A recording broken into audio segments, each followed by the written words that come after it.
নির্বাচনের জন্য অন্তর্বর্তীকালীন সরকারকে যৌক্তিক সময় দিতে চায় জামায়াতে ইসলামী, তবে সেটা যেন দীর্ঘ সময় না হয় সেদিকেও নজর থাকবে তাদের। সকালে রাজধানীতে ফোরাম অব ডিপ্লোমা ইঞ্জিনিয়ার্সের প্রতিষ্ঠা বার্ষিকীতে দলের আমির ডাক্তার শফিকুর রহমান একথা জানিয়েছেন। অন্য এক অনুষ্ঠানে জামায়াতের সেক্রেটারি জেনারেল মিয়া গোলাম পরোয়ার ঐক্যের আহ্বান জানিয়ে বলেন, জুলাইয়ের গণ অভ্যুত্থানের ঐক্যের ফাটল ধরানোর ষড়যন্ত্র অব্যাহত রেখেছে কুচক্রী মহল।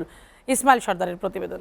Double million offer Walton fridge কিনে পেতে পারেন 20 লক্ষ টাকা, রয়েছে কোটি কোটি টাকার নিশ্চিত উপহার। রাজধানীর আগারগাঁও চীন মৈত্রী সম্মেলন কেন্দ্রে জাতীয় চিকিৎসক সমাবেশের আয়োজন করে ন্যাশনাল ডক্টরস ফোরাম এনডিএফ। অনুষ্ঠানে অংশ নেন জামায়াতে ইসলামীর আমির ডাক্তার শফিকুর রহমান। তিনি বলেন, দেশ বদলাতে আগে নিজের অবস্থান থেকে সবাইকে পরিবর্তন করতে হবে। বৈষম্যের চেয়ারটা আমার জন্য যেটা ছিল আমি এটা সরাই দিচ্ছি। সুবিচার যখন সমাজে থাকে তখন অধিকার চাইতে হয় না, যার অধিকার রয়েছে তার ঘরে তার অধিকার চলে যায়। এদিকে রাজধানীর কাকরাইলে আইডিবি ভবনের ফোরাম অব ডিপ্লোমা ইঞ্জিনিয়ার্স বাংলাদেশের ২৭তম প্রতিষ্ঠা বার্ষিকী পালন করে সংগঠনটি। অনুষ্ঠানে জামাত ইসলামীর সেক্রেটারি জেনারেল অধ্যাপক মিয়া গোলাম পরোয়ার বলেন, এদেশের রাজনীতিতে ফ্যাসিবাদের আর কোনো জায়গা হবে না।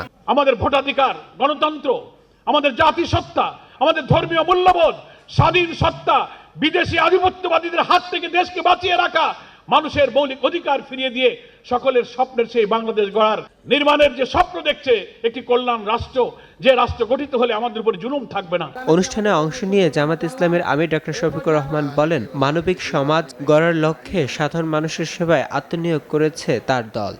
আমরা যখন বিরোধী দলে থাকি তখন আমরা জনগণের পক্ষে অনেক কথা বলি এবং বলি যে এই আইনটা গণবিরোধী আইন, কিন্তু আমরাই যখন আবার নির্বাচিত হয়ে কোনো সময় ক্ষমতায় যাওয়ার সুযোগ পাই তখন এই কথা অন্তত 5 বছরের জন্য ভুলে যাই যে একদিন এটা বলেছিলাম। ফলে ওই কালো আইনগুলা তার জায়গায় থেকে যায়, থেকে আরো কালো কুচকুচে হয়। স্বল্প সময়ের মধ্যে সংস্কার করে নির্বাচন দেওয়ার দাবি জানান জামায়াতের আমির। তারা অল্প কিছুদিনের জন্য দায়িত্বে এসেছেন, একটা গণ অভ্যুত্থানের মধ্য দিয়ে জন আকাঙ্ক্ষার প্রতিফলন তাদের মাধ্যমে কিছু জনগণ দেখতে চায়।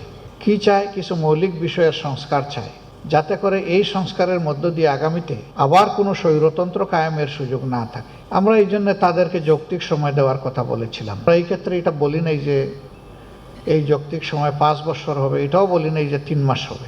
অধিকার প্রতিষ্ঠায় ন্যায় ভিত্তিক সমাজের উপর জোর দেন ডাক্তার শফিকুর রহমান। শুধুমাত্র অধিকারের দাবি না করে জনগণের সেবার দাবিটাও আপনারা সাথে রাখবেন। এই জন্য আমাদের একটা মানবিক সমাজ গড়ার খুবই প্রয়োজন। ইসমাইল সর্দার, এসটিভি, ঢাকা।